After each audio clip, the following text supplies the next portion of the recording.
my name is Pamela El Gergi. I am a Lebanese Armenian artist. I first graduated with my neuroscience and psychology degree and had high hopes in research, getting my PhD. And once I graduated college, I moved back to my home country of Lebanon to learn some art and really help with nonprofits. When I came back to the US, I dived right back into research and really found that my heart wasn't in it and just the corporate world of it all, the desk jobs. And COVID happened, and unfortunately or fortunately, I lost my position due to funding. And to use the time that I had all of a sudden, I actually bought rug tufting materials and I started learning how to rug tuft, how to make evil eye rugs, how to make oriental rugs, how to make rugs that really spoke to me and my Armenian culture and Lebanese culture. And that was when Habibi Bazaar was founded. Habibi means my love or my sweetheart, but to everybody. It could be your neighbor, it could be your brother or sister, it could be your lover, it could be the taxi driver that's driving you, it could be to anybody. So it's just a term of endearment that is welcoming and loving to all of humanity. And bazaar means shop because we provide not only rug tufting workshops or rugs, we actually provide accessories that really accentuate the counterculture of what it is to be Lebanese and young and, fight political power. So that is how Habibi Bazaar was started, and here we are now.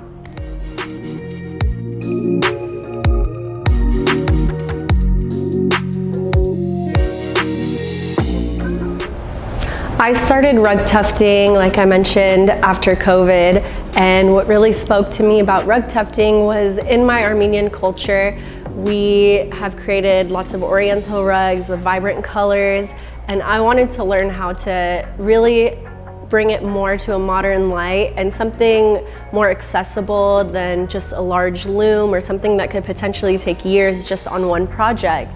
And that is when rug tufting came in with a tufting machine, which is an automatic machine that creates little indents into the rug and creates a shaggy effect. And I started rug tufting because I really wanted to open a whole new oriental line, and I wanted to really focus on some neon colors, bold colors, something that really spoke to people our age or whoever really wanted some maximalism or neon bold colors in their house rather than, the traditional red or black or navy. So I started rug tufting to create oriental rugs. Eventually that went into creating evil eye rugs that were funky colors and funky swirls, and I really got a chance to look into my creativity and really plan what I wanted to make.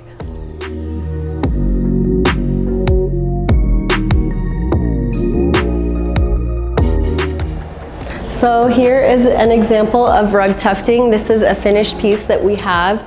This was from last night for date night is what we call it, but you can bring anyone you want, your mother, brother, lover, best friend, child, whoever you want to come and help you make a rug. So this is one from yesterday. A lemon vine is so beautiful. We had a mom and daughter come in to make it. And if you can see here, this is for tonight. This is where we project the image. We first stretch your canvas for you. It's nice and tight if you notice, like this.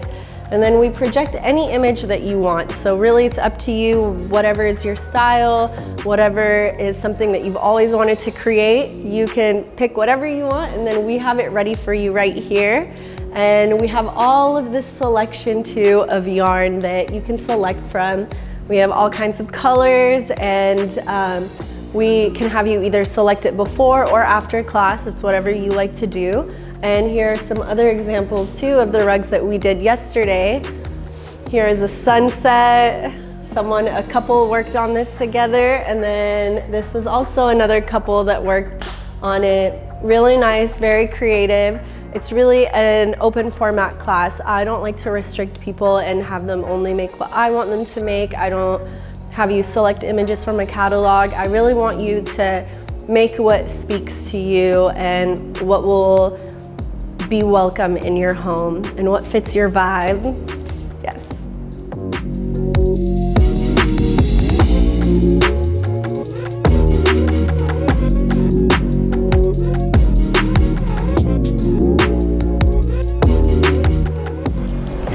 So Swana means Southwest Asian and North African. Prior it was called MENA, M-E-N-A, which is Middle East and North African. And that term has now shifted to Swana, which is the Southwest Asian and North African identity. The reason for that is because MENA is a very colonial term. Middle East, you have to ask yourself, it's middle of what, east to what, which was always colonizing nations like France and the UK. So we were known as the Middle East, and East Asia was known as the Far East. So in order to take back our geographic location, our ancient history, our identity as Southwest Asian people, we now refer to ourselves as Southwest Asian and North African, which is Swana. And this is the more accurate term, and it really encompasses everyone. This is Palestinian, Lebanese, Syrian, Armenian, Jordanian, Egyptian, all Moroccan, Algerian. It really focuses on so many different people that are just kind of lost in the term Middle East. And so now when I introduce myself, I focus solely on being referred to as Swana and not Middle Eastern anymore.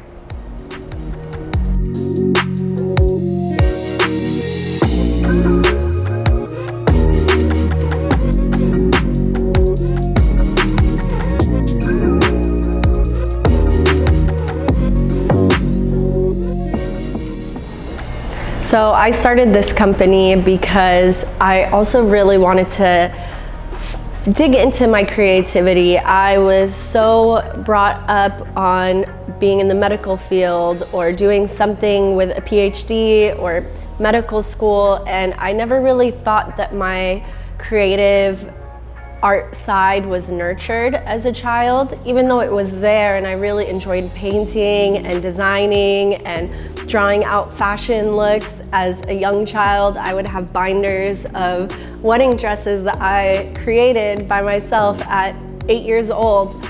So once I lost my position, I really wanted to dive in and really explore that creativity that not a lot of Swana people really have the chance to explore.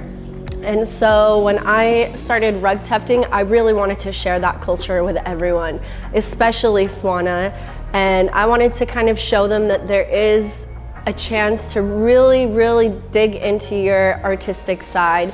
You don't have to just follow one path forever. You can always just pick up multiple things, really do what expresses your soul. And this is what really expressed my soul.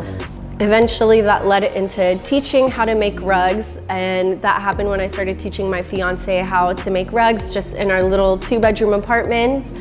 I realized that he really enjoyed it. He really had this creative outlet, and I really wanted to share that with the world. I wanted everyone else to have that form of, I want to call it art therapy. Once you're in front of the gun and you are rug tufting, you really zone out. The world doesn't exist. All it is you and this creation right in front of you with all of these bold colors. So that was when I decided to really start doing workshops and start teaching everyone how to do rugs, essentially. It all started with my father as well. He built the tufting frames for me in his garage. I only had 6 tufting frames, 6 tufting guns. I would hold rug tufting workshops in our apartment clubhouse, so I didn't have this studio. It started very, very small, and all of a sudden demand grew, which was wonderful. And now we get to see people that come in through this studio that make rugs, learn on the tufting machine, and go home to purchase their own items. I am still in touch with all of them, giving them advice and just seeing how they are feeding their creativity and how happy they are that they have found something that really helps them create has been such a joy to me. And that is really the whole reason why I wanted to learn how to rug tuft as well.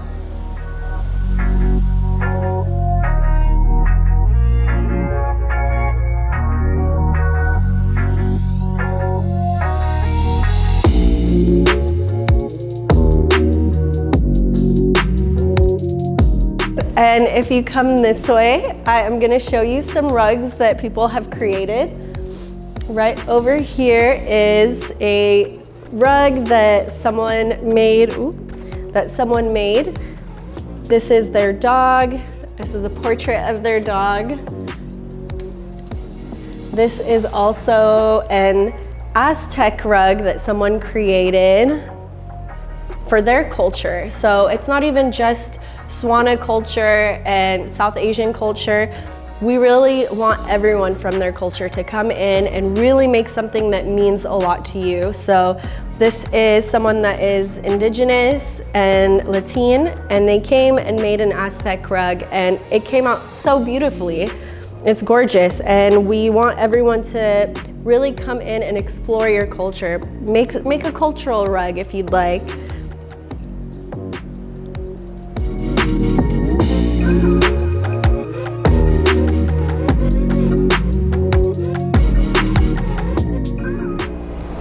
So one thing that we actually take pride on in this studio is not being wasteful. We know that the planet is dying essentially, and we really have to do our part, as well as corporations as well. So we like to minimize waste as much as possible. So we collect yarn clippings like this. We just emptied this one out in another bag, so now we're starting a fresh dump of yarn. We like to hold on to yarn clippings instead of putting them in landfills. At the end of the year, we will do some fun little projects and sell the projects and donate everything to charity, since we don't need all of this.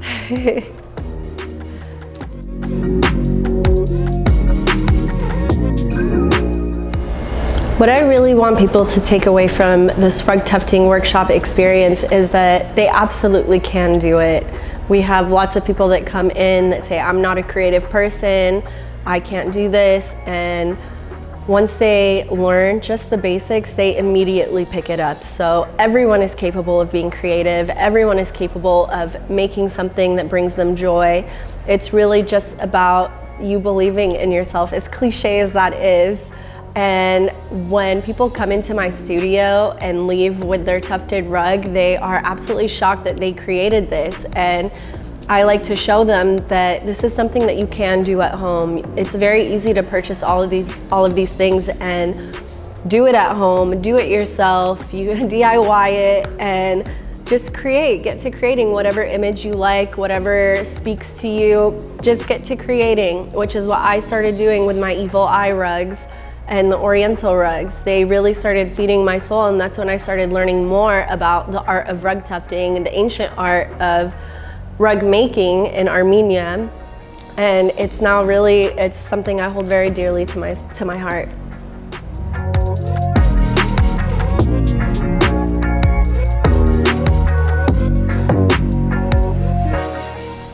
So one thing I did want to say is everyone that is Swana, South Asian, East Asian, or Southeast Asian, really anyone from that region, I really hope that you come by and check out our studio. It is a very safe space.